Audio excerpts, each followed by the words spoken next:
طيب, we'll get started inshallah ta'ala, because today we have a lengthier session, because we have to finish till the end of Surah Al-Fajr inshallah ta'ala before the end of the term. Next week is the exam for the credit students, and so we'll try not to go past 9:30. I can't promise, but it's important inshallah ta'ala so that we're on schedule. طيب, بسم الله الرحمن الرحيم. اللهم اجعل جمعنا هذا جمعا مرحوما واجعل تفرقنا من بعده تفرقا معصوما ولا تجعل فينا ولا منا شقيا ولا محروما. اللهم تقبل منا إنك أنت السميع العليم وتب علينا إنك أنت التواب الرحيم. So as I just mentioned, inshallah, next week for the credit students is the exam, same time, right after Isha, and it will run for 2 hours. If you are a audit student or not even registered student, you're more than welcome to take it, just for you to see how well you understand the material, or if you just want to kind of write it for yourself and not even have it graded, it's up to you. But for those who are credit, obviously this is part of the credit, inshallah. So if you can't make it, there are no rewrites. We've done that before, and somebody has to come in and spend 2 hours, and we had multiple students that didn't write it, for instance, and they couldn't write it at the same time, so we had to bring somebody in for 2 hours twice, and it's not best use of, for example, my time or Sister Neda's time, because they take class time, so we'd have to make it up during class, and that also delays the students and the material. So inshallah, if you can't write it, you're going to have to wait till the next term. And you're going to have to write the midterm after the final.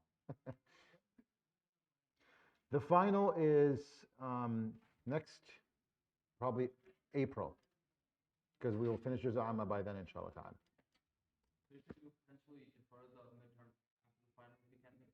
Yeah. So you won't get the credit until, you'd have to write 2 exams in a row, basically. Again, it's because, poor Sister Nada, she's not here because she's not feeling well, but she'd had to come in several times just to kind of sit with a student who's writing it for 2 hours. So I want to avoid that. So let's get started. So any questions before we move on? Okay. How many credit students are here, by the way? Okay, no sisters, credits? Okay. Sorry? Okay, 2 of them. Okay. So let's get started. So the first cluster of Juz' Amma, this is again recap so that you're ready for the exam. So I keep recapping these every week so that you don't really have to study this that much. First cluster of Juz' Amma, the first 3 surah, talked about the fundamental elements of deen. If you have deen, i.e. if you believe in divine being, then there are main elements that you need to understand to believe in the message of the divine. So we're talking about the concept of tadayyun in general, and of course Islam is a specific deen. But for you to be able to live and operate in an appropriate manner, you need to understand 3 things. The first one is, what is the actual story? What is the story of creation, story of life? What is the true perspective? And that one, that's covered by Surah An-Naba, that's presenting Allah subhanahu wa ta'ala's perspective, which is the true perspective. What is the news? The story of creation according to Allah subhanahu wa ta'ala. The second part of the fundamental elements of deen is Surah An-Nazi'at, which talks about the biggest challenge or problem and the solution to that problem. So, in our path to Allah subhanahu wa ta'ala, which is covered in Surah An-Naba, what is the most important component or variable in the matter? And that is your nafs. That's, if you have control over your nafs, your nafs could lead you to, it could be your biggest problem, or it could be the biggest solution to your problem.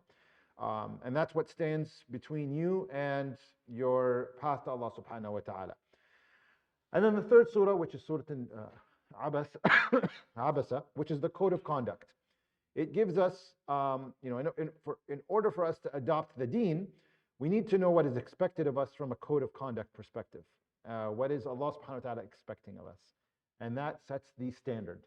And that standard is not a low bar, it's a very high bar. The fact that Allah subhanahu wa ta'ala corrected the Prophet ﷺ in a deed, it's not even a sin, right? It's a deed that nobody saw, not even the person who he committed it towards, ﷺ. But Allah subhanahu wa ta'ala saw it, and that's the measure. The measure is Allah subhanahu wa ta'ala. It's what He set as the standard code of conduct. It's not what people say or people think. Right? It's what Allah subhanahu wa ta'ala sees and hears out of us. So that's the first cluster. Then we moved on to the second cluster, which talked about the concept of choice. Okay, so that had 5 surah that we covered from Surah Al-Takwir on. We talked about the concept of choice, that our choice is Allah subhanahu wa ta'ala willed for us to have a choice, so that is a blessing.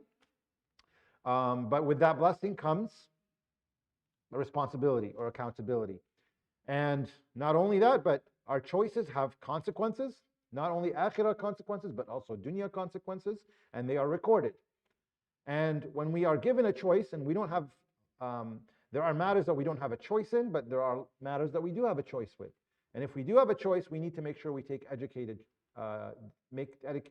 decisions to make them count. And then finally, being oblivious or passive is a choice in of itself. So those are the 5 surahs that we covered from Surah Al-Takwir to Surah Al-Buruj. Jazakallah khair. So we started the third cluster. And the third cluster we said, which we started with Surah Al-Tariq, are these tools for us to help us navigate the path to Allah subhanahu wa ta'ala, to overcome obstacles and difficulties and challenges in life. And these are tools that are not societal tools, they are religious tools. They are taught to us by Allah subhanahu wa ta'ala. Had they not been told to us by Allah subhanahu wa ta'ala, we wouldn't arrive at them. We wouldn't know about them. It's not something that you just think of all of a sudden. These things are taught by Allah subhanahu wa ta'ala because they're not, again, they're not part of your natural creation, if I may use that term. So things like Surah Al-Tariq talked about the concept of tawakkul, right? That didn't mean anything to the Arabs at the time. They didn't know what that was. We talked about that. What did we talk about after Surah Al-Tariq? Al-A'la. And what did that surah cover? Which tool? Tasbih. Very good. And what about tasbih?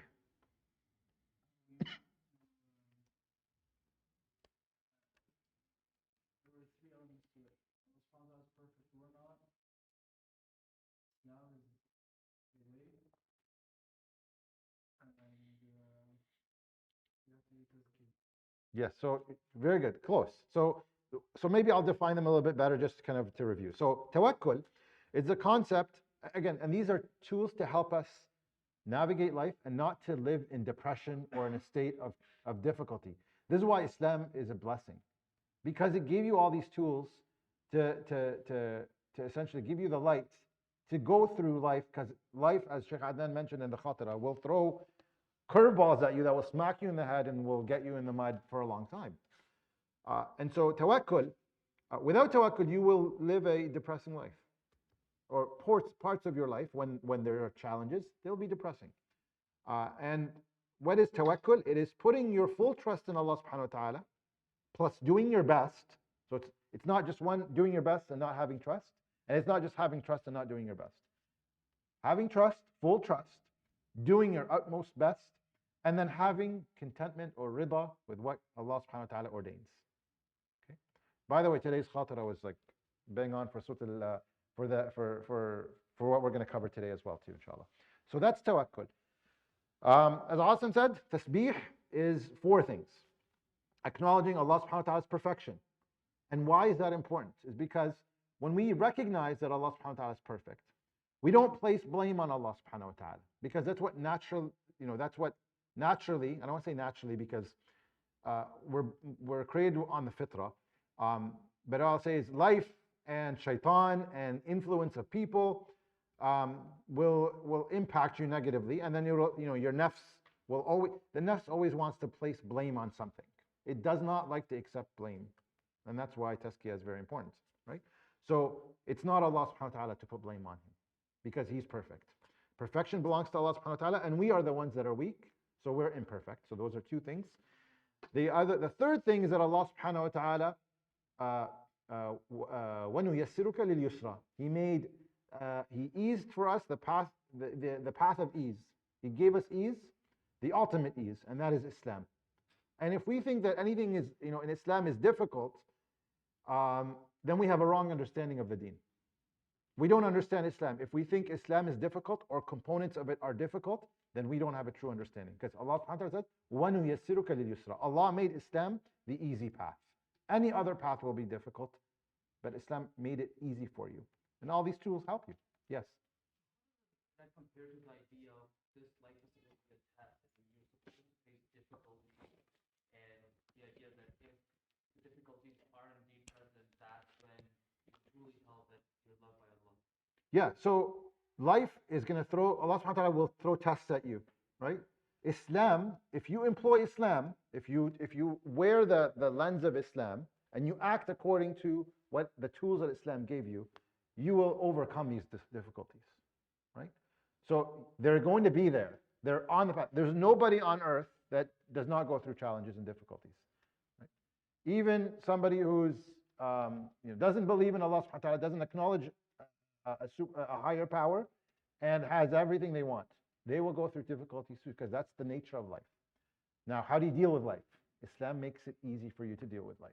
And these are the tools that we're going to be covering today, inshallah. And then the fourth element of tasbih is that we understand that we have our shortcomings, and the deficiency is us, right? It's not Allah subhanahu wa ta'ala, so we work on ourselves to get better. And that's the expectation. And somebody who does these four things is a musabbih. Okay? Musabbih, somebody who so it's the noun of somebody who acknowledges perfection to Allah subhanahu wa ta'ala and glorifies him in that manner, and acknowledges that they're the ones that are deficient, and so I need to work on myself, right? And then and there's no reason why I can't be successful, because Allah gave me the ultimate ease. Okay, so again, taking the blame off of Allah subhanahu wa ta'ala, because he's Subhana Rabbiyal A'la. To him belong all perfection, and he is the most high. Okay, last week we started Surah Al-Ghashiyah, so I want to continue with that, inshallah. Happens every time, so bear with me.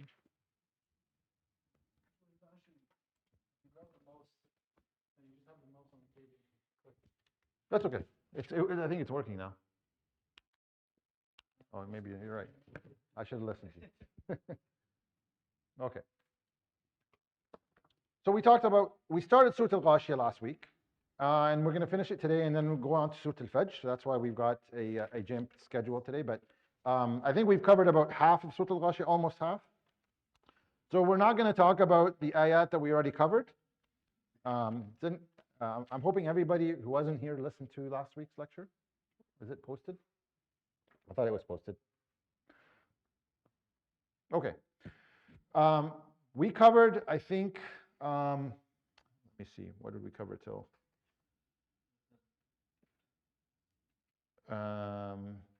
Yes, we went 1 to 7. Jazakallah khair. I just had to calibrate myself. Okay, so Surah Al-Ghashiyah, so we said Surah Al-A'la, the main message is at the very beginning. Sabbih isma rabbika al-a'la, right? Surah Al-Ghashiyah, the main message, the main point is at the end. Okay, so we talked about the first 7 ayat, and I'll just touch on the first ayah again. Reminder that this was revealed to the Prophet ﷺ in about the 10th year of Mecca, when he ﷺ just went through 3 years of boycott. He lived through that. He lost his wife, ﷺ, Khadija radiallahu anha. He lost his uncle, who was his external support. He had about 10 years of da'wah, and only 300 people became Muslim. And a big portion of them went to Abyssinia for hijrah, and they were being still persecuted in Mecca. And he was coming to a point where it was extremely, he was feeling the pressure, and he was feeling down, alayhi salatu wassalam. And Allah subhanahu wa ta'ala revealed the Surah Al-Ghashiyah. Hal ataka hadith al-Ghashiyah. Ghashiyah, we said, is the cover, right? It's when darkness, you're covered, and so you feel darkness. And this is also, Ghashiyah is similar in meaning to musibah, or difficulty. And so that is when, has the news of the great difficulty that covers you, basically, that covers everything, come to you. The overwhelming event, if you will. and that is Yawm al-Qiyamah. And that puts things in perspective. That gives you the big picture, because no matter what difficulties you're going through now, they don't compare to what's happening on the Day of Judgment. And on that day, what is the difficulty? Is that people will experience the difficulty of the Day of Judgment, and they'll, وجوه يومئذ خاشعة عاملة ناصبة. They'll be humiliated, and they will be working so hard, but nothing counts. عاملة ناصبة. Normally, and this is the message of the surah, when you are in difficulty, don't feel sorry for yourself and sit and do nothing. Or say, I'm going to be patient and I'm just give me my time. The way to be persevering and patient is to actually continue to fulfill your purpose and your responsibility, even in the face of difficulty. Because on the Day of Judgment, when you're faced with the difficulty and you do, it doesn't count. Nothing matters. Nobody's looking at you. And that's why this is al-ghashiyah. Versus in dunya, when you're inflicted with difficulty and hardship, you can do something about it. You still have time. You still have the ability to fulfill a responsibility and to gain Allah subhanahu wa ta'ala's mercy. And this is why things are put into perspective. And then we'll talk more about it as we continue the surah. I kind of gave away the punchline already, but and so it talked about these people that are undergoing difficulty during the overwhelming events, and that is the Yawm al-Qiyamah. So let's continue reading, inshallah ta'ala. Yeah.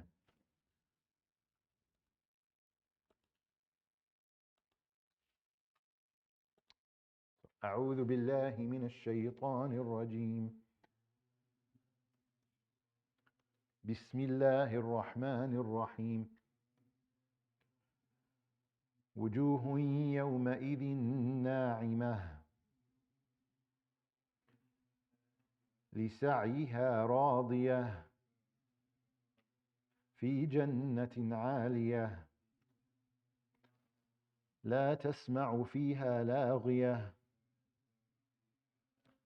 فيها عين جارية.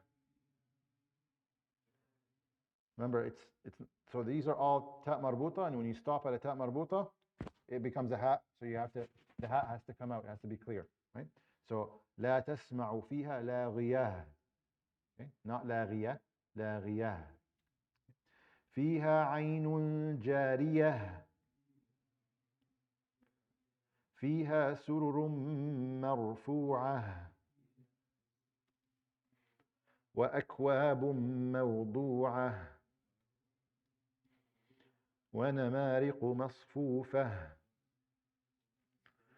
وزرابي مبثوثة. Okay, so just like we talked about, the people who are going to be going through the difficulty of the overwhelming event, Allah subhanahu wa ta'ala describes the other people. وُجُوهٌ يَوْمَئِذٍ نَاعِمَةٌ. Na'ima means soft, and so did we cover these ayat? I thought we did. No? I thought we covered this, subhanAllah.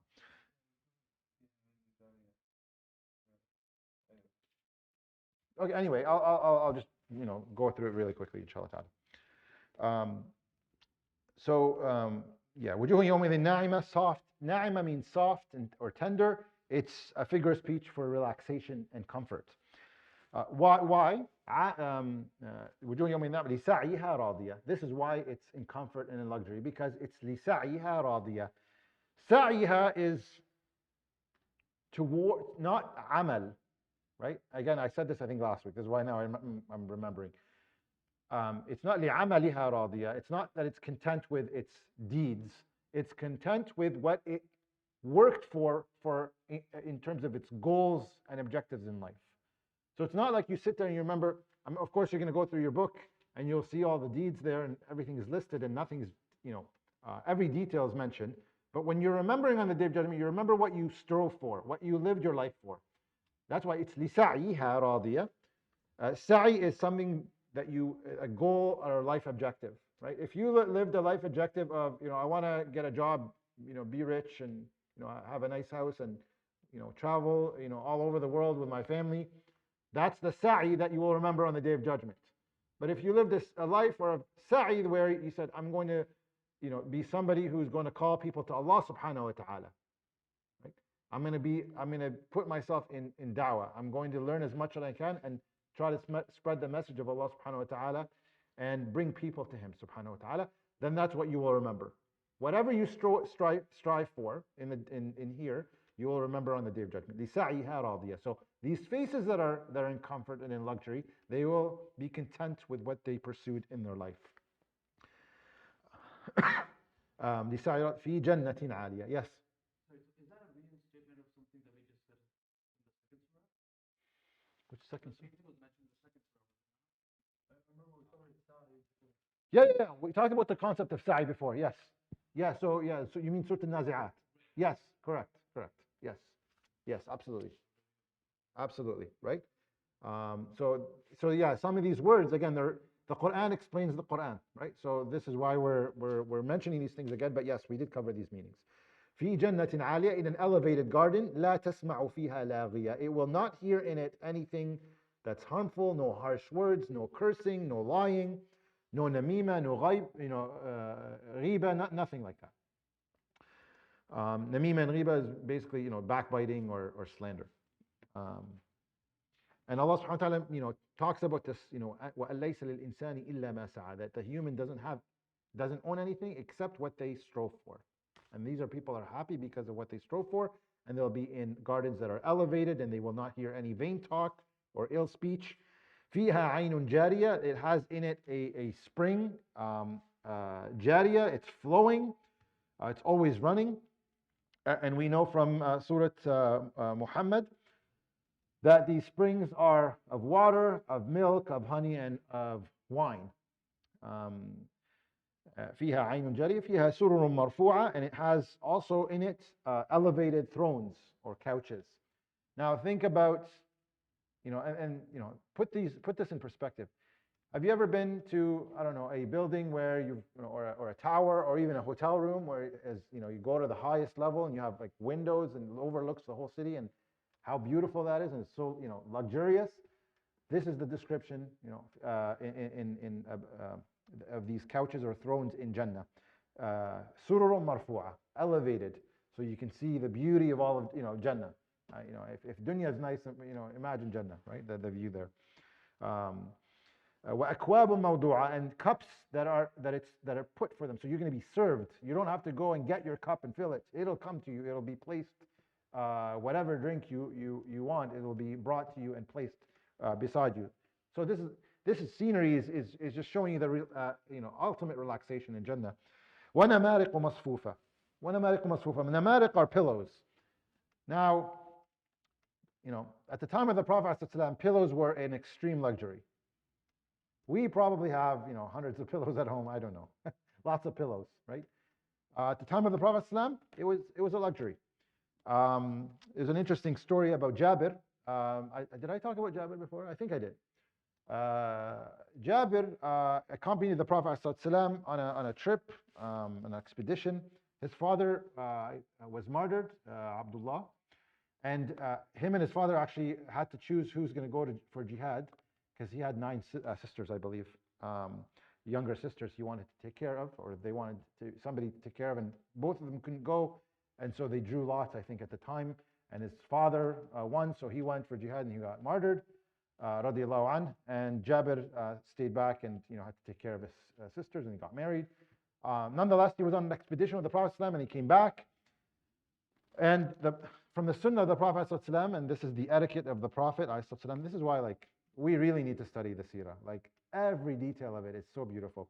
Part of his etiquette ﷺ is when the army would come back to Medina, he wouldn't enter Medina right away. He would camp just outside of Medina for a day or two and send a messenger into Medina to let the families know that we're here, so that the families prepare themselves for the people to come home. And they didn't have text messaging, they didn't have emails, they didn't have we're coming, I'll be there, in 2 hours. And so the Prophet ﷺ did that, and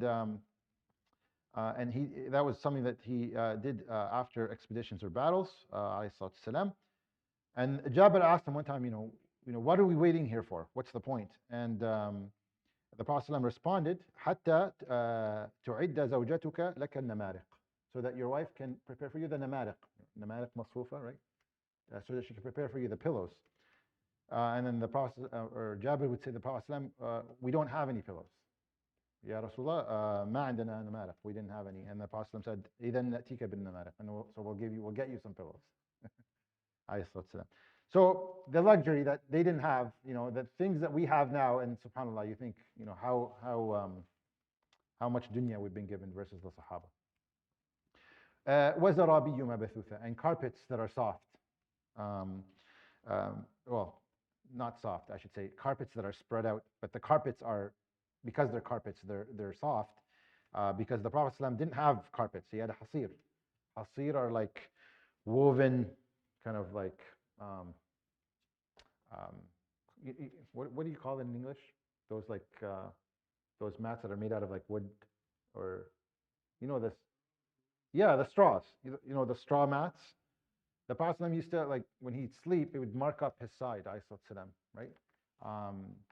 Not comfortable. And so, namariq masfufa, carpets that are spread out. Every house now has carpets. Again, signs of luxury that will be given to the people in Jannah. So yeah, I think this. Yeah, we'll continue, inshallah, because we can talk about this concept for a long time. So this is the description. Now we still haven't got to the point, right? What is the point of the point of the surah? It's coming. So let's keep reading, inshallah ta'ala.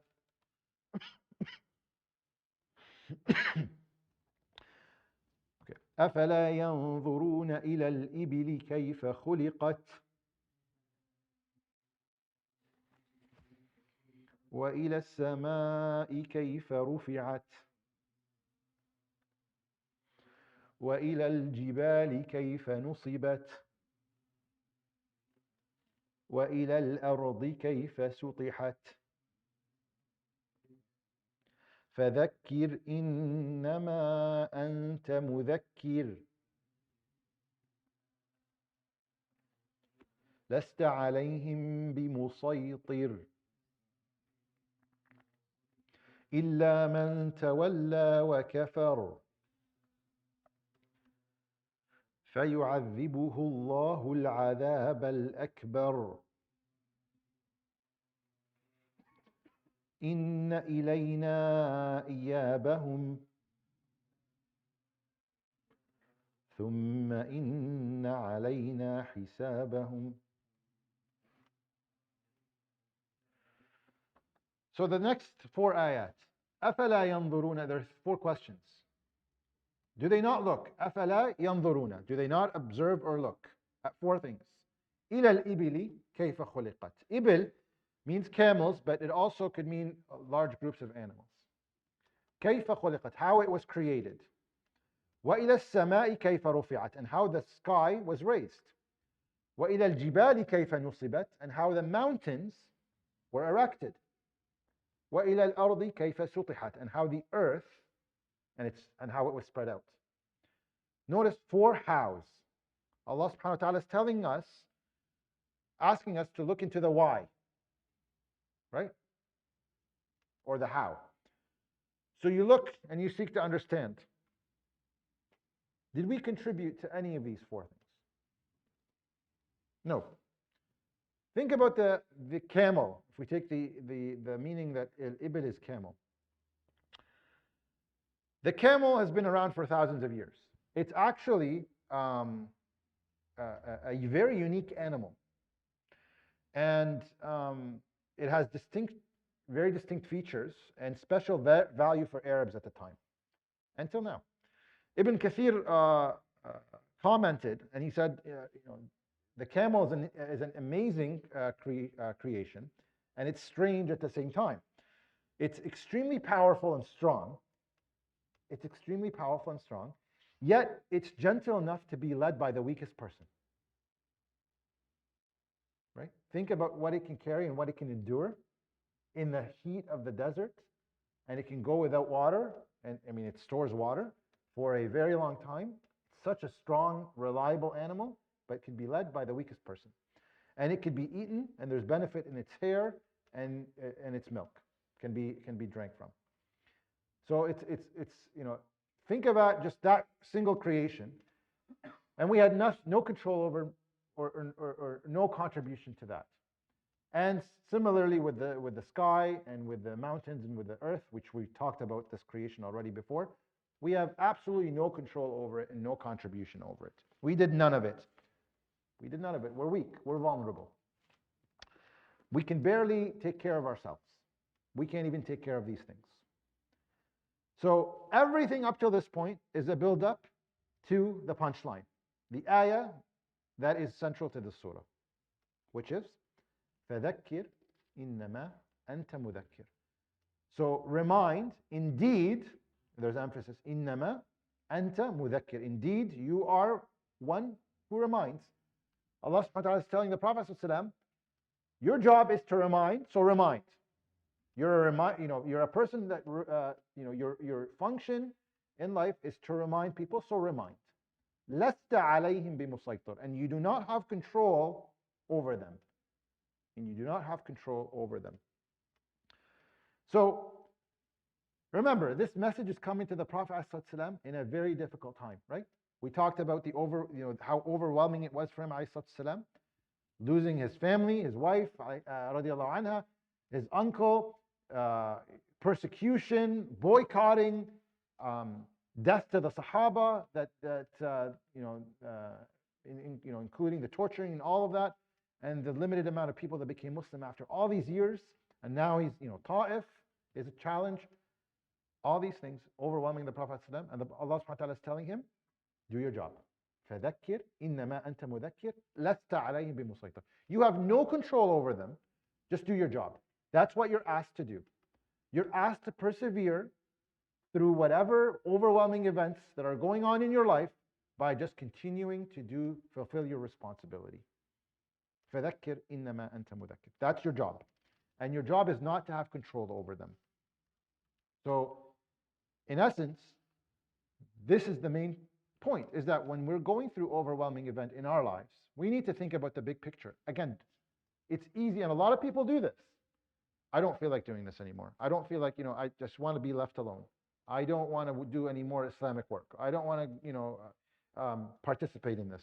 I'm not feeling.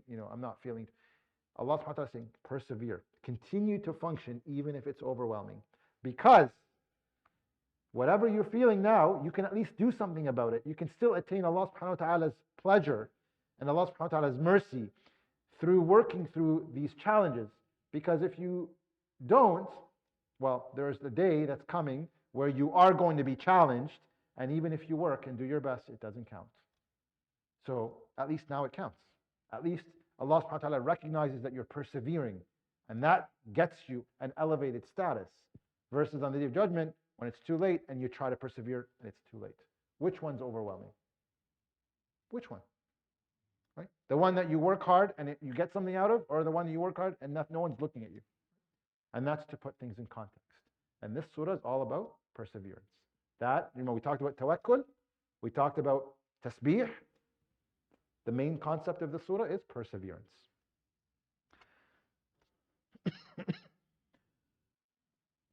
So you don't, لَسْتَ عَلَيْهِمْ بِمُسَيْطِرٍ. You do not have control over them. And, we don't have control over people. We don't have control over results. Humans are so obsessed with gaining control. We are so obsessed of having control. Allah subhanahu wa ta'ala is saying, just do your part. Leave the rest to Him subhanahu wa ta'ala.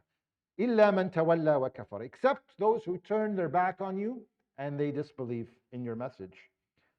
فَيُعَذِّبُهُمُ اللَّهُ الْعَذَابَ الْأَكْبَرَ. Allah subhanahu wa ta'ala will punish them. The greatest punishment. Al-Adhab al-Akbar. So it's not our business if people respond to us or not.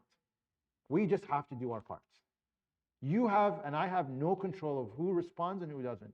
Leave that to Allah subhanahu wa ta'ala. And if they do turn away from us, that's okay. Keep doing what you're doing. Allah subhanahu wa ta'ala will take care of the rest.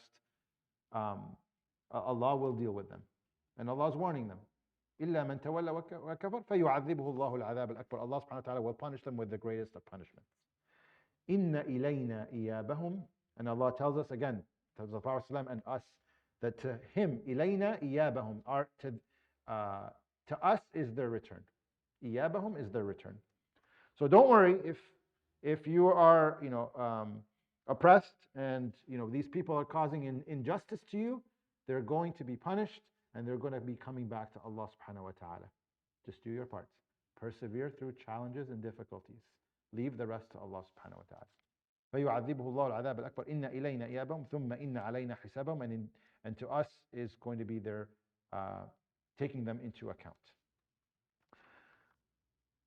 I wanted to kind of just make this a little bit more concise. So any questions on Surah Al-Ghashiyah? Make sense? Okay. So kind of just the take-home message for us is don't use our situations or our difficulties as reasons or excuses not to do our best or to fulfill our responsibility. There is a ghashiyah coming when we won't be able to do anything. And this ghashiyah or musibah or this overwhelming event is when you can do whatever you want, but nothing will count and nobody will care. And then also put yourself in make again the big picture. Our difficulties do not compare to the Prophet ﷺ's difficulties. And the Prophet ﷺ is being told, هل أتاك حديث الغاشية. So if our difficulties don't measure up to his ﷺ, and there's no excuse for us. And then the other important take home as well for us is you have no control over them. So even when it comes to family, whether it's your spouse or your children or your siblings or your parents or your friends, you have no control over people. All you can do is advise and remind and do your best. And if they don't pay heed or they, try different ways, obviously, بالموعظة الحسنة, and in the best of ways. But again, it's not the conclusion, and the results are not up to you and I.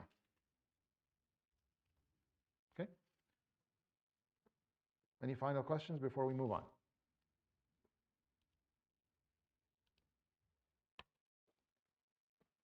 I think it went to sleep on me. Okay. طيب, let's move on, inshallah ta'ala, to the next surah. And again,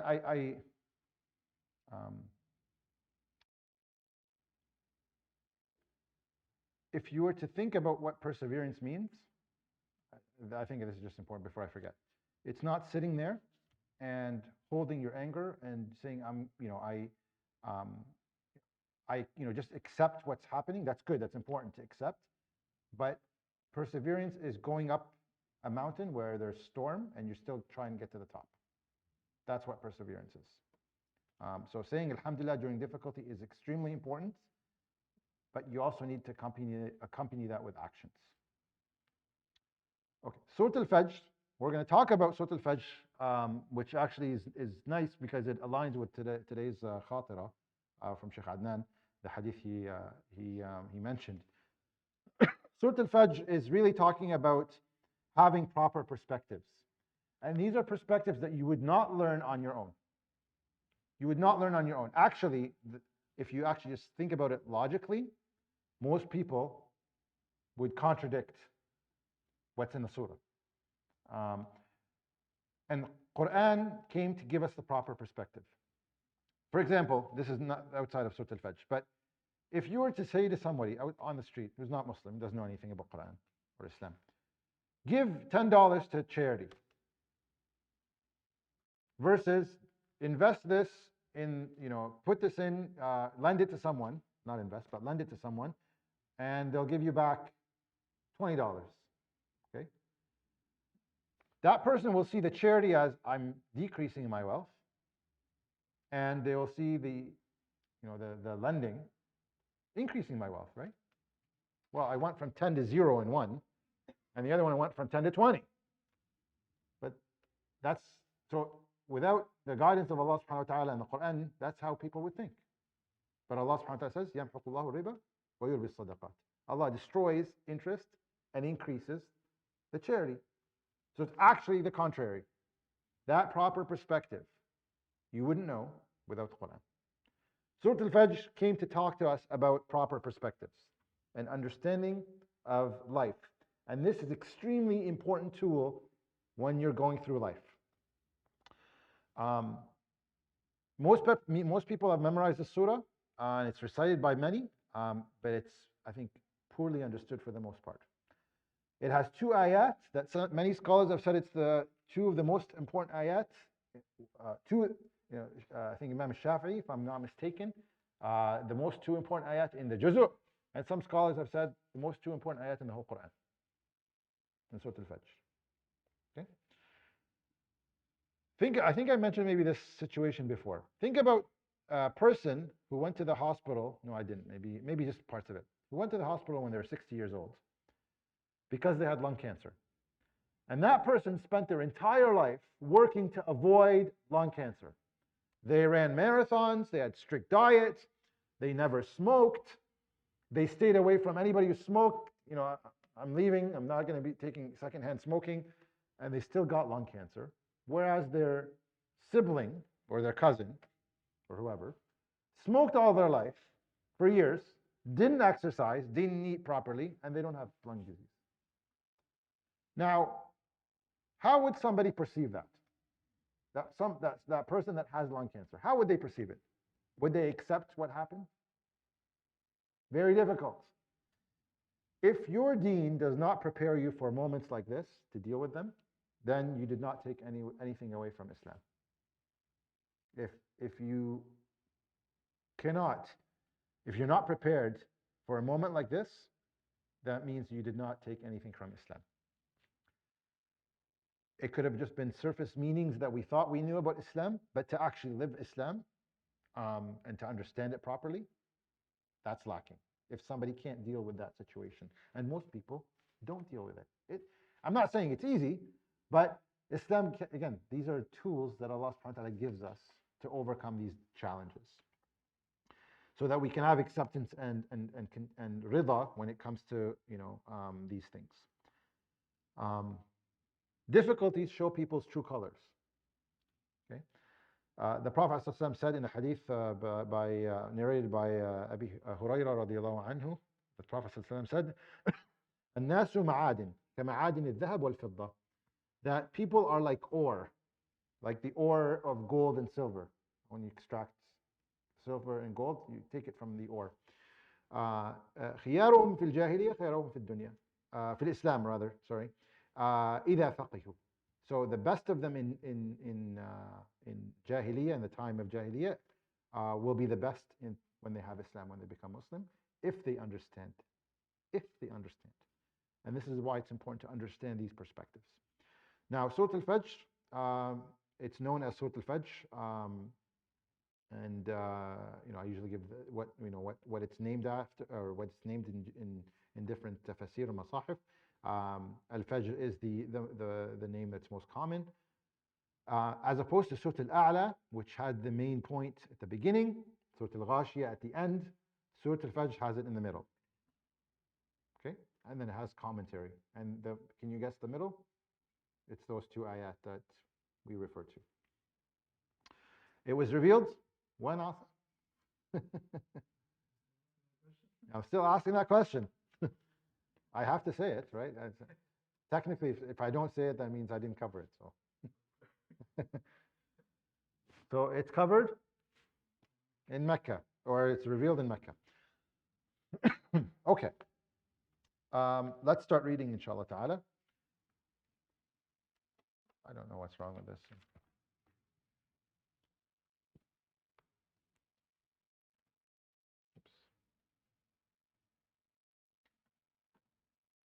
Okay. أعوذ بالله من الشيطان الرجيم. بسم الله الرحمن الرحيم.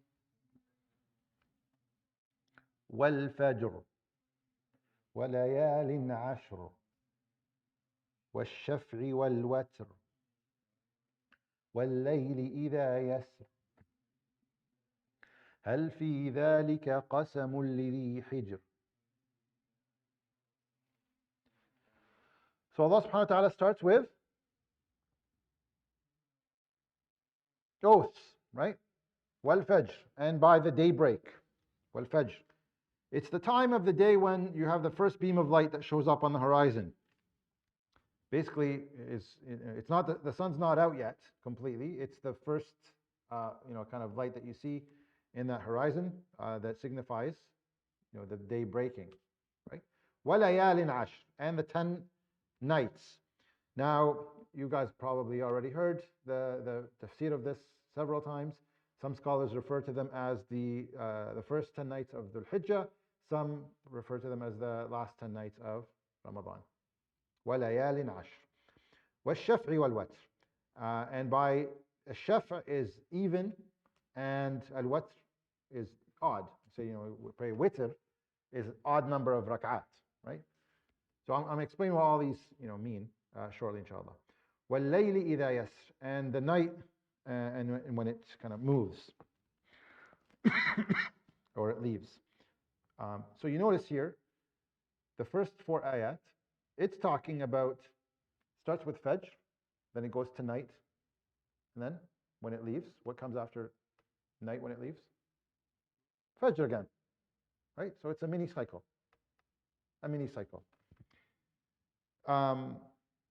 I'll give you some maybe what scholars have said about what some of these meanings are. I already said, وَلَيَالٍ عَشْرٍ, the 10 nights of the beginning of the Hijjah or the end of Ramadan. Shafi'i wal Watr, some scholars have said that it's referring that all creation is based on duality, while the Allah subhanahu wa ta'ala is one. So that Allah subhanahu wa ta'ala is swearing by His creation and Himself. That's one opinion. Okay. For Shafi'i and Watr. In general, it just means by what's even and what's odd. And there are other tafsir as well. Some have said Shaf and Watr are opposites, which they are. So it's not that one is over the other. It's just comprehensive in understanding and meaning. وَاللَّيْلِ إِذَا يَسْرٍ, and when the night when it leaves. So the darkness when it leaves. So you see here a mini cycle. Notice that it's symbolic for life on many levels, but particularly on the level of you go through ups and downs in life. Times of light, times of darkness. Times of light, times of darkness. And it's a cycle. Nobody has complete darkness and nobody has complete light. It is a cycle. And Allah subhanahu wa ta'ala ends the oaths in ayah 5 saying, can you find with these oaths lidhi hijr? Hijr is a mindset is brain or intellect or mind. So can you make sense out of these oaths?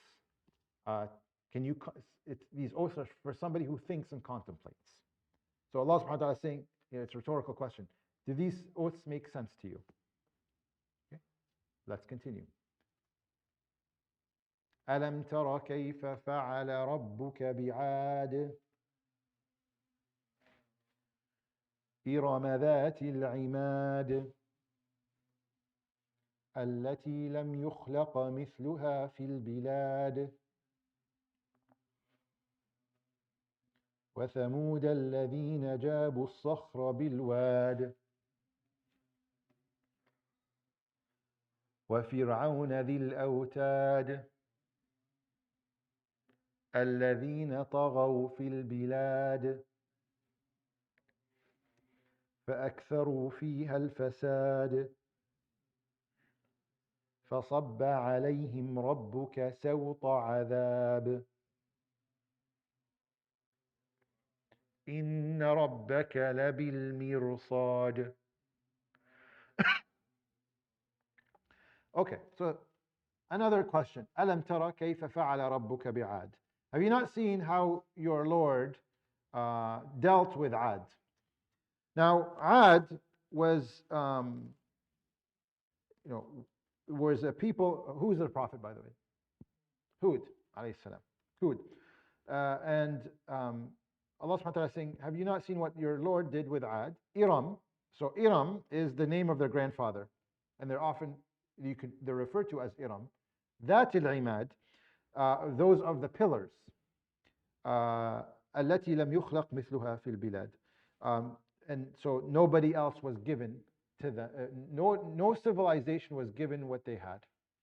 This is signifying, and again, we're talking about, so Ad and Thamud are Arab tribes. They're in Arabia, right? This is why their examples come a lot in the Quran, because it was talking to the people of Mecca. These are stories, these are people they knew, right? These are civilizations they knew.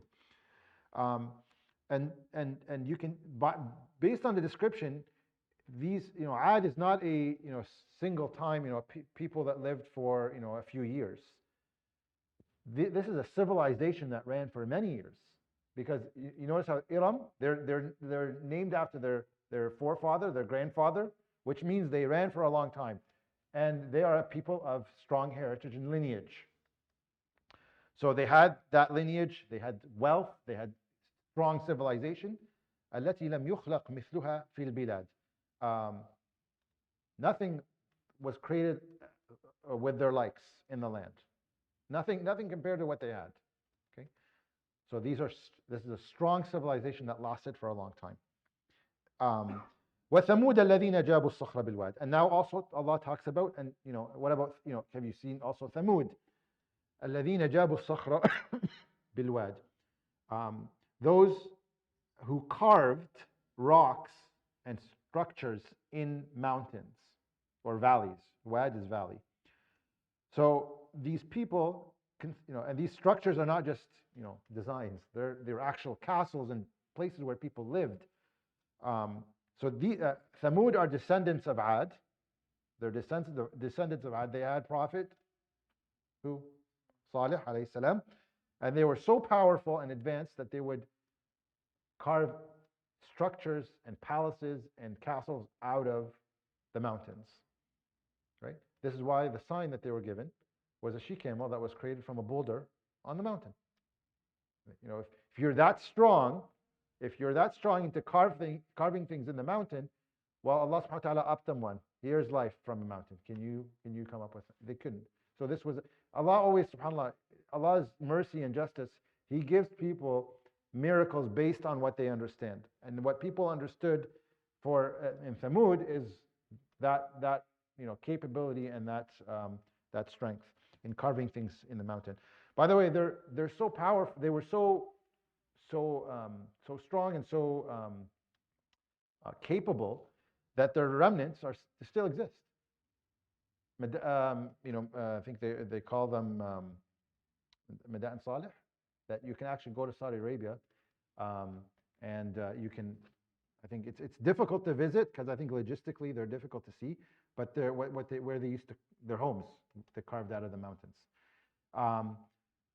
The Prophet ﷺ did say, though, in a hadith, in Madain Salih, regarding Madain Salih, which are the places where the people of Salih lived, لا تدخلوا مساكن الذين ظلموا أنفسهم فيصيبكم ما أصابهم إلا أن تكونوا باكين. So do not enter the homes of the people who oppress themselves, except so that perhaps you don't get inflicted with what they were inflicted with, except if you are entering it, basically in a state of sorrow.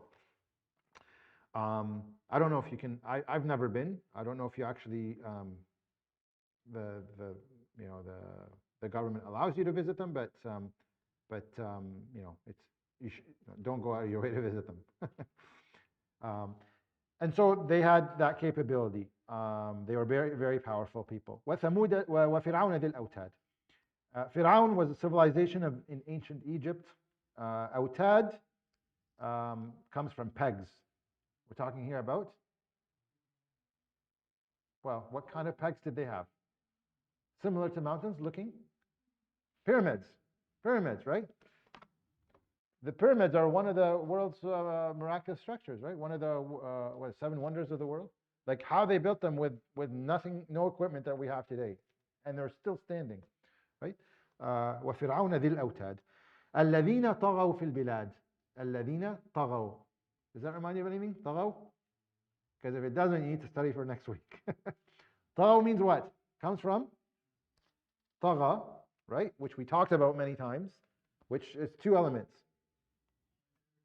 Arrogance and transgression. In general, it's transgression. It's arrogance, and you're oppressing people, right? And so you transgress the limits. So الذين طغوا في البلاد, so they transgressed in the land. They enslaved Israelites for 600 years plus. Again, the two components that of طغوا are kibr and ظلم, arrogance and oppression. فأكثروا فيها الفساد. أكثروا is they exceeded, not just they did bad. They exceeded فيها الفساد, corruption, and it wasn't limited. The corruption was excessive. فصب عليهم ربك سوط عذاب. And Allah subhanahu wa ta'ala poured over them, those three nations that Allah just mentioned, a mixture. صوت عذاب is a mixture of punishments, a diversity of punishments. And there were single blows to each of them that destroyed them. إن ربك لبالمرصاد. Indeed, remember we talked about the word mirsad. What does mirsad mean? Always watching. We mentioned it in Surah An-Naba. Watching to ambush, right? In this context, Allah subhanahu wa ta'ala is ever watchful or ever observant. Inna rabbaka labil mirsad. It's an emphasis. Labil mirsad, that your Lord is indeed watching very closely. Okay? So at this point, we're building up to the next two ayat, which are the two ayat I mentioned in the beginning. Okay? So what does this have to do with the surah? We're going to get there, inshallah. Let's continue reading. Is it up there? Yeah.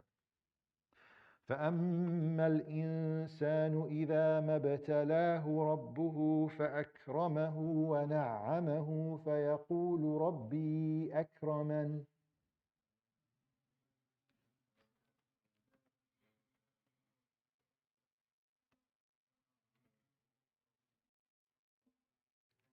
وأما إذا ما ابتلاه فقدر عليه رزقه فيقول ربي أهانن.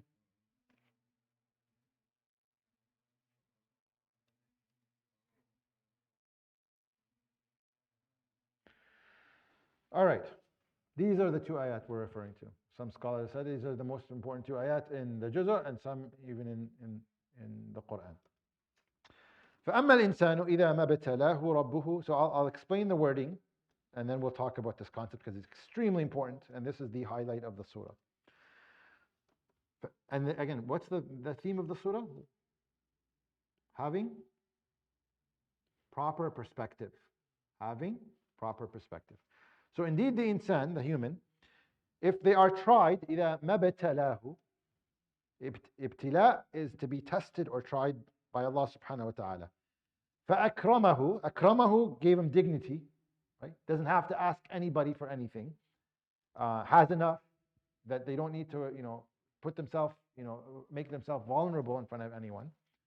وَنَعَمَهُ, and Allah subhanahu wa ta'ala gave them not only dignity, but gave them wealth, security, and status.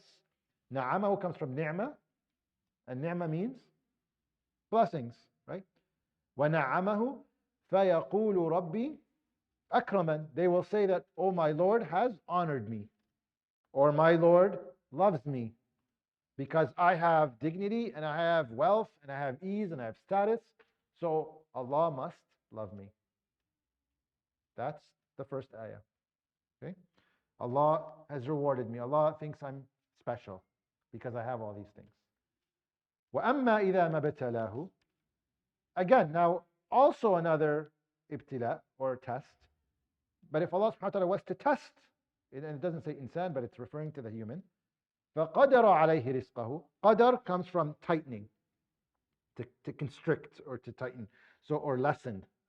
So if they've financially or materially or security is lessened, they don't have the material wealth, they don't have the provision, they don't have security, they don't have status, they've got a small portion of these things or limited. فَقَدَرَ عَلَيْهِ رِزْقَهُ, right? Rizq, this provision. And risk, by the way, provision is not just food and water and money. It's health, it's your belief, it's your perspective, it's anything you own, it's family, it's everything. Okay, rizqahu. So Allah, if Allah tries or tests the human with lessening that provision, فَيَقُولُ, they would say, my Lord has humiliated me or has neglected me. These are two perspectives. This is how a lot of people see life. This is how a lot of people see life.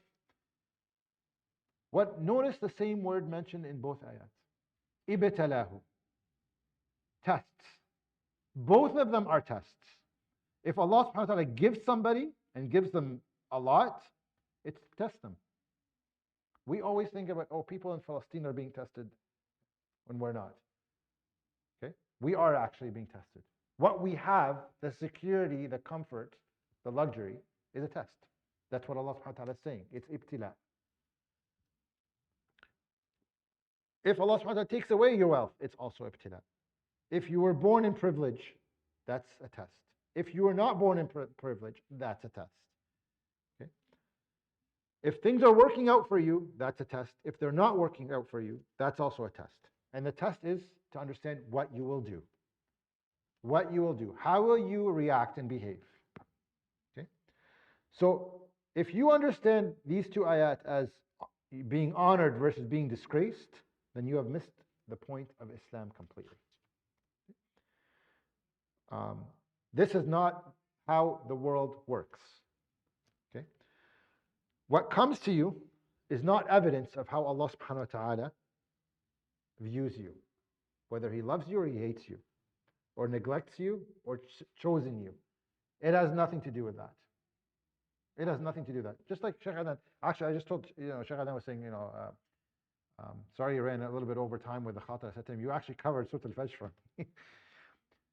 What you are given, the hand you're dealt in life, and sometimes ups and downs, right? Fajr, layl, fajr, like darkness and light, ups and downs. What you're dealt are tests, whether it's light, whether it's darkness. What matters is how you deal with them. Your stamp that he mentioned, what you stamp something as a blessing or as a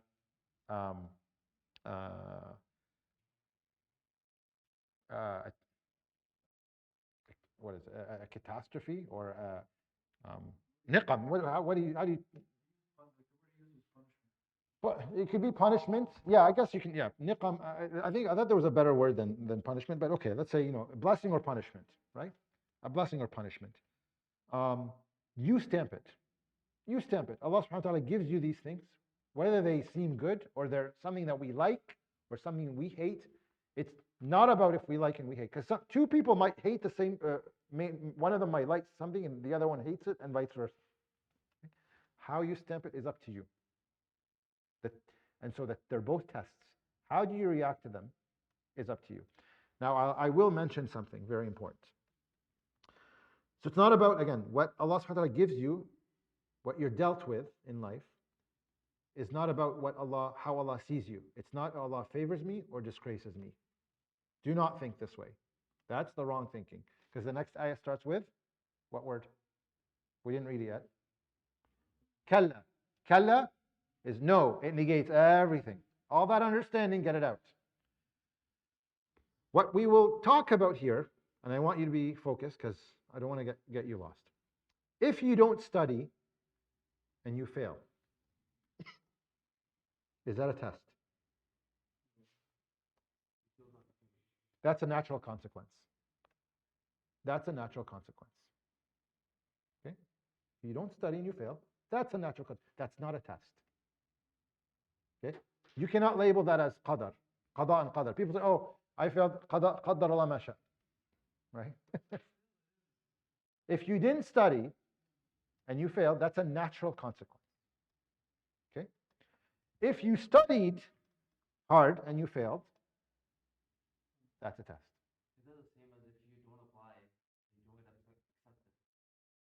If you didn't apply, you're not going to get accepted. That's a natural consequence, right? No one's going to come to you and say, oh, you didn't apply, but we really want you. I'll give you another example. If you drive 150 kilometers an hour and you get in an accident and you kill someone, that's a natural consequence. That's not a test. Say, oh, I killed someone, Allah's testing me. No, you drove 150, right? You drove recklessly. That's a result of your action. But both have tests. This is why I want you to keep this in mind. The test in the first one, let's say you studied hard and you failed,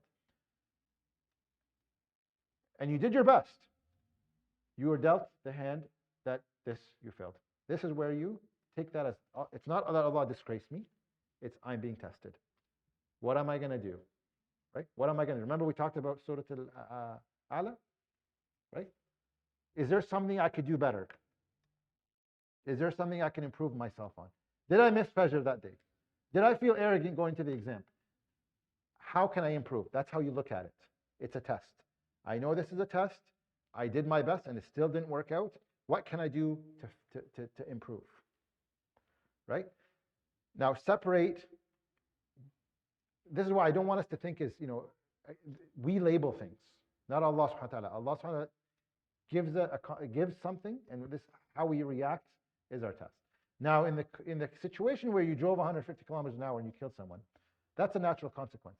But how you deal with that situation afterwards is a test. So the consequence, the immediate consequence, that's a natural consequence.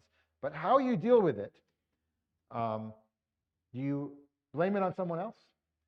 Do you're taken to court and you try to defend yourself and say, no, it's not. Whatever you do afterwards is a test. How are you going to carry yourself out after that? Are you going to seek, the proper, let's say you didn't kill someone, you injured someone. Are you going to, do your best to, help that person recover, be, generous with their family, do something to fix the situation? That's the test. But don't say that your accident is the test. It wasn't. It's a natural consequence. Okay? How you react to natural consequences of the test, not the consequences. Right. Those are natural. So this is why it's important. Like Palestine. Palestine's occupied. Okay? A lot of people blame it on qada and qadar.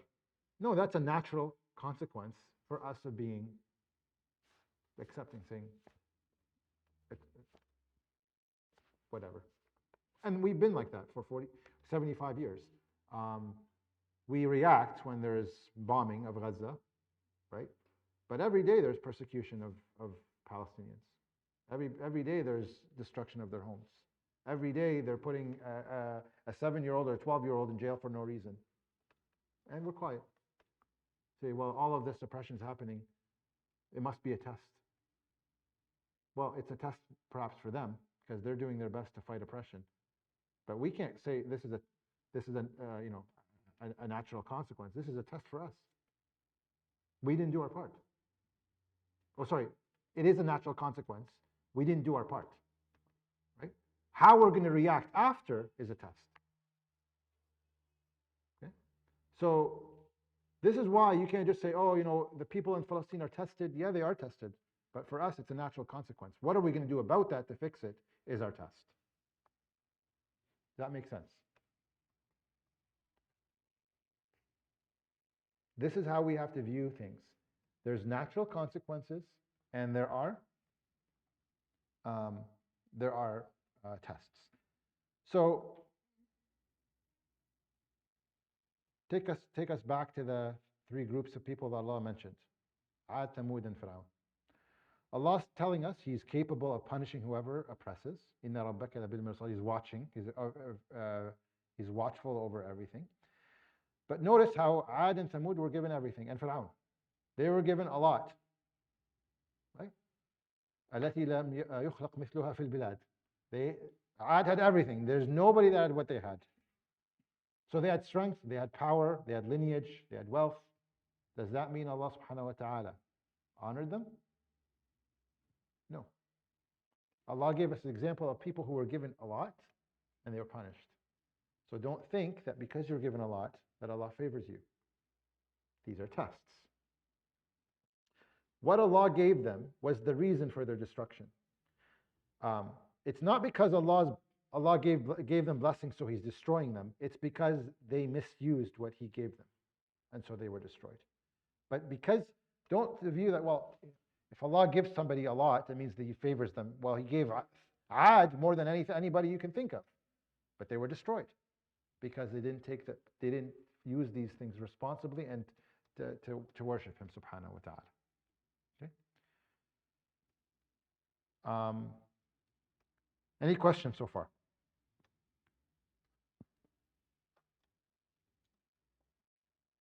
Okay.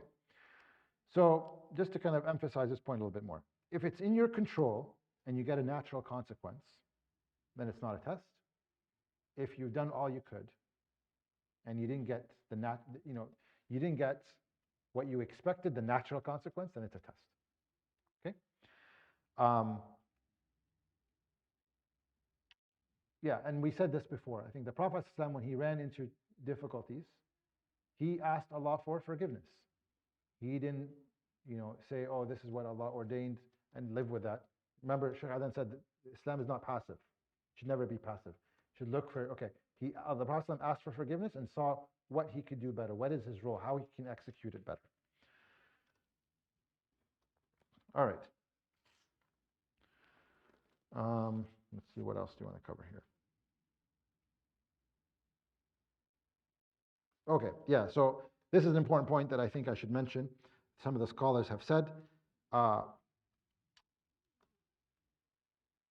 be careful if you deviate. So if Allah subhanahu wa ta'ala deviates from natural consequences, but so he gives you more than what you worked for. He gives you more than what you worked for. So if you didn't do anything, if you didn't study for the exam and you aced it, be very careful. Sometimes you're dealt that. You don't do much and you still are, Allah subhanahu wa ta'ala chooses you and elevates you and keeps lifting you up.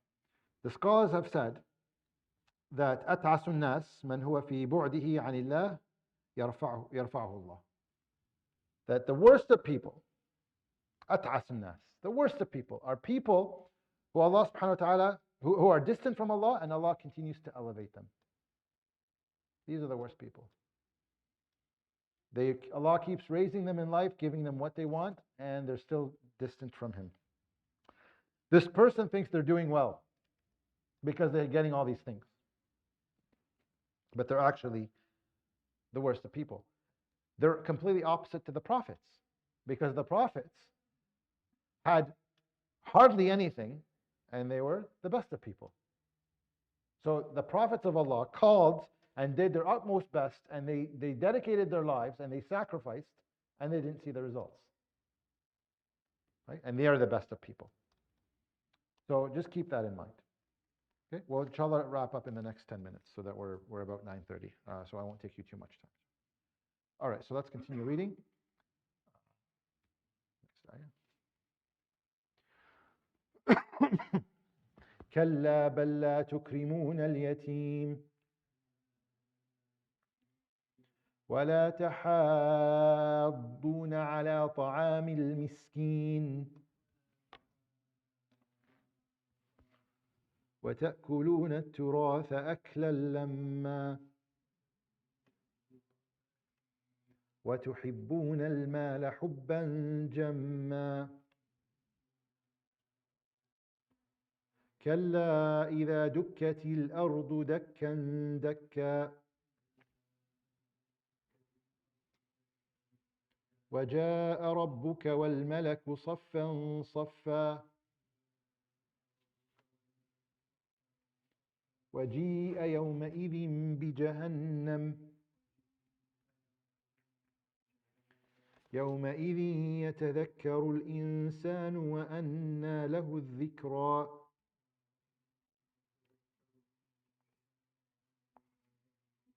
يقول يا ليتني قدمت لحياتي فيومئذ لا يعذب عذابه أحد ولا يوثق وثاقه أحد. Okay, so before we finish the surah, inshallah ta'ala, these next several ayat. Kalla. Kalla means it negates everything. So if you thought that Allah gave you and He honors you for that, kalla. No, that's the wrong way of thinking. That's not correct. Or if you think that Allah doesn't like you or looks down upon you because He constricted you, kalla. That's not what it is. Kalla Bal. Bal means what's, what actually is the case is that you do not, you do not, لا تكرمون اليتيم, you do not honor the orphan, and you do not encourage one another to feed the poor. Tahaduna is to encourage or to kind of motivate each other to feed the poor. So it refutes the understanding that we covered in the last two ayat, the most important two ayat we talked about, the highlights of the surah. And what Allah subhanahu wa ta'ala is saying is that it actually is not about, it's not about that. It's about the fact that you do not honor the orphan and feed the poor. I do want to mention one quick thing here. Ibn Ata'illah rahimahullah said, ربما منعك فأعطاك وربما أعطاك فمنعك. This is a hikam Ibn Ata'illah. Ibn Ata'illah, as a scholar, has a book of hikam, of wisdoms, and in one of them he says, ربما منعك فأعطاك, that perhaps he withheld from you, and in withholding from you, it's actually giving you. And perhaps he gave you, and in giving you, it's actually withholding from you. If you think about life this way, it sets you straight. Because when you get a blessing, you think, okay, Allah gave me a blessing. Is He withholding something from me? I should be thankful for this blessing, but I need to be careful because this is a test. Or if Allah didn't give me what I wanted, perhaps He's in holding back what I wanted, He's giving me. It's not perhaps, it's for sure, right? Rubbama, he uses the word rubbama. But again, what you take, what Allah gives you, is you stamp as a ni'mah or a niqmah, as a blessing or a punishment. Okay, and so it's not about that Allah honors you or disgraces you. It's about the fact that you did not take care of the orphans and the people of need. So perhaps Allah subhanahu wa ta'ala withheld from you because when the second point happened, that Allah withheld from you or constricted you, it's because you restrained or you constricted the provision of the orphan or the needy. You didn't take care of them. You didn't take care of them. You were selfish in what Allah gave you, and so when He took away from you, it's perhaps a result of not taking care of the poor and the needy and the orphans. And you didn't treat other people in need very well. And so Allah subhanahu wa ta'ala constricted your rizq. Perhaps, again, you can look at it and say, this is disgrace, or you could say, Allah's reminding me that I had something and I should have shared it, and now I don't, so now I feel for them, and now I realize that I need to be a certain way, right? Again, we don't look at it as disgrace, but as an opportunity to recognize what Allah subhanahu wa ta'ala is trying to teach you. Again, you still have a chance to act on it. All right, and so if you have the love of this dunya, you will not understand these concepts. وَلَا تَحَاضُّونَ عَلَى طَعَامِ الْمِسْكِينِ وَتَأْكُلُونَ التُّرَاثَ أَكْلًا لَمًّا. And when you consume inheritance and wealth, and you devour it, you have an immense love for wealth. وَتُحِبُّونَ الْمَالَ حُبًّا جَمًّا. تُحِبُّونَ حُبًّا, right? So emphasis on you love wealth so much. And it's interesting how the Sahaba actually took these meanings that we're hearing in the surah. The true masakin are the people who don't recognize that, people who are wealthy or have status, they say, I did this, I got this because of I'm so good, right? I've worked hard for it. I've attained this because of my skills, my knowledge, my power. These are the true masakin. These are the true masakin. They think that it's because of their doing that they have what they've got. Well, we know that that's not the case. It's not the case. How many people do you know that work extremely hard, 3 jobs, and have barely anything? Right? And how many people that don't work any jobs and they're sitting in castles and palaces and make millions of dollars just sitting there based on wealth they've inherited, and it's being invested for them, and they're not doing anything. This is not about, you're asked to do your part. And of course, if you don't go to work, you're not going to get paid, because that's a natural consequence. But What you're dealt is not because of your skill set, your knowledge. It's Allah subhanahu wa ta'ala ordains it. And again, how you see it is based on how you stamp it. The Sahaba, for many years, didn't have very much. And at the time of Umar and Uthman radiallahu anhum, um, um, the Muslim world was prosperous. They were prosperous. And they would say, the Sahaba would say, قَدْ اخْتَبَرَنَا رَبُّنَا بِصَبْرٍ فَصَبَرْنَا. That Allah subhanahu wa ta'ala would test us with patience in times if we didn't have very much, and we would be patient. ثُمَّ ابْتَلَانَا بَعْدَ وَفَاتِهِ. And then Allah subhanahu wa ta'ala would test us after the passing of the Prophet ﷺ, بِالنِّعْمَةِ فَمَا شَكَرْنَا. And then Allah subhanahu wa ta'ala gave us after his death ﷺ, a lot of blessings, and we weren't thankful. They recognized that as we're failing the test. They didn't fail the test, but that's how they saw it. We were not thankful for what Allah gave us after the passing of the Prophet ﷺ. They wished to go back to the times when they didn't have very much, because they were passing the test. They felt they were passing the test. When they were tired, they were hungry, they were oppressed. That helped them focus. That helped them gain perspective. Versus when you have all these ni'am and you're showered with them, and Allah subhanahu wa ta'ala gives you time and time again. Like, Thamud and Ad and Fir'aun. And the Prophet ﷺ said, Wallahi, lal faqra akhsha alaykum, walakin akhsha alaykum and tubsata alaykum ad-dunya. So the Prophet ﷺ said, by Allah, it's not poverty I fear for you, rather I fear for you given the wealth of this world. Again, we're talking about this ayah, وَتُحِبُّونَ الْمَالَ حُبًّا جَمًّا. And he continues, ﷺ, saying, كَمَا بُسِطَتْ عَلَى مَنْ كَانَ قَبْلَكُمْ فَتَنَافَسُوا كَمَا تَنَافَسُوهَا وَتُهْلِكُمْ كَمَا أَهْلَكَتْهُمْ.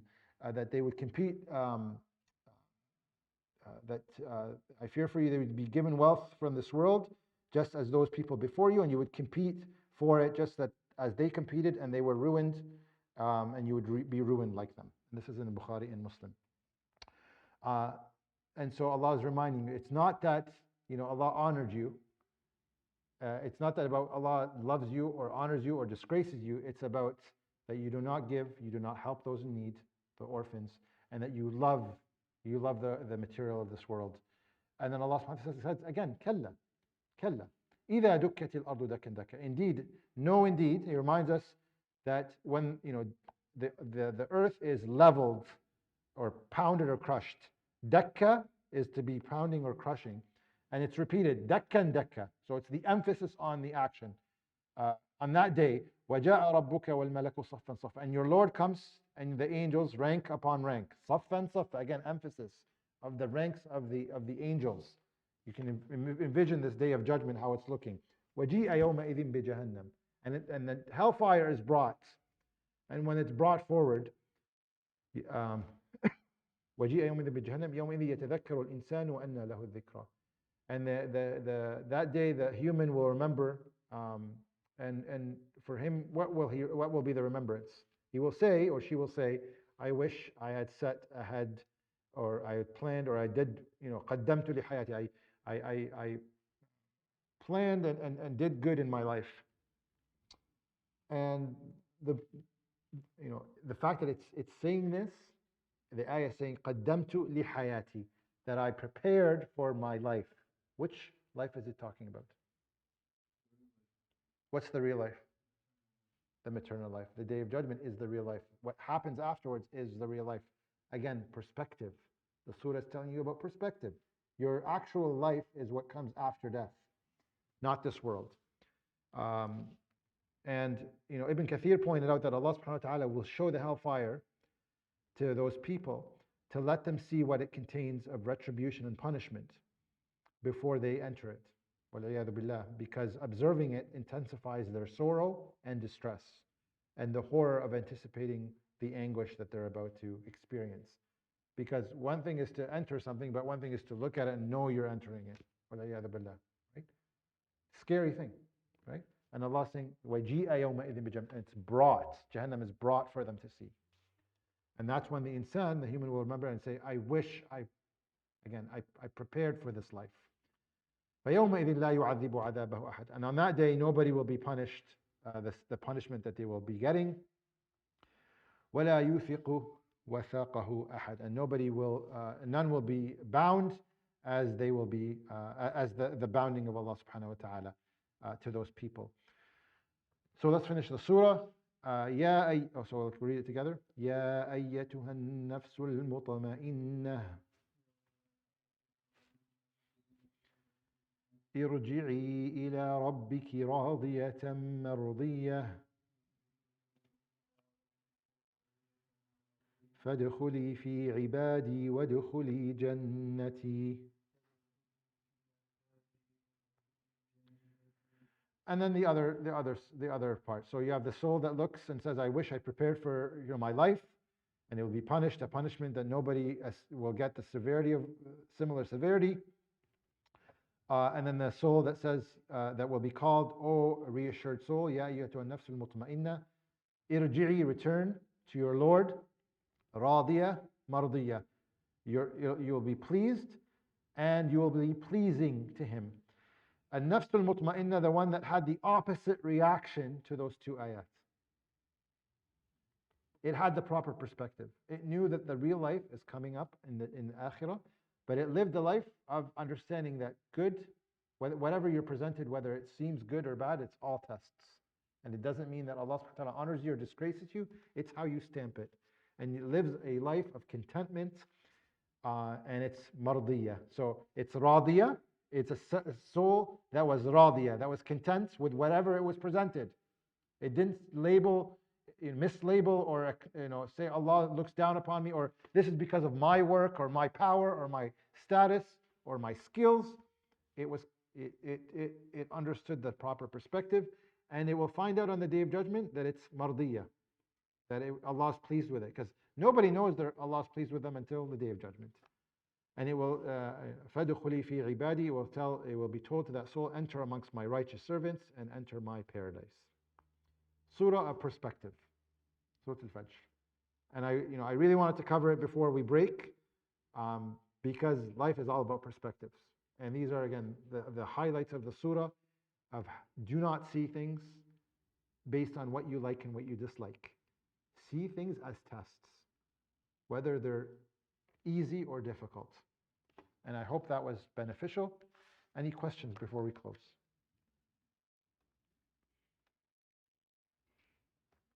And if I may summarize just very quickly that last concept that we talked about, that there are 4 situations. You do good, you get a good result. That's a natural consequence. You do good, you get an unfavorable result.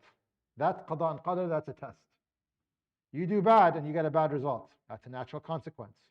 You do bad and get a favorable result. That's qada and qadr, that's a test, right? But ultimately, even if it's a natural consequence, how you deal with that natural consequence is also a test. Whether you're going to be thankful or you're going to be patient. How are you going to behave? We'll close inshallah ta'ala. Jazakumullah khair for bearing with us extra few minutes today, but next week inshallah is the 2-hour exam. It only covers the first 2 clusters. It does not cover anything from Surah At-Tariq and on. That will be covered inshallah in the next term. Please, if you're again a credit student, come next week. Stay tuned to when we're going to start classes again. I don't have a specific date, but inshallah in the new year, I think within the first week we should be coming back. We will restart again. سبحانك اللهم وبحمدك نشهد أن لا إله إلا أنت نستغفرك ونتوب إليك وصلى اللهم على سيدنا محمد وعلى آله وصحبه أجمعين. For attendance, please, does anyone have a piece of paper? There's people that left. So what I'll say is, if you actually, so if you give me, put your name down for attendance, and I will mention also in the Google class, if you attended, make sure you let us know, because Sister Nada's not here. Jazakumullah khair.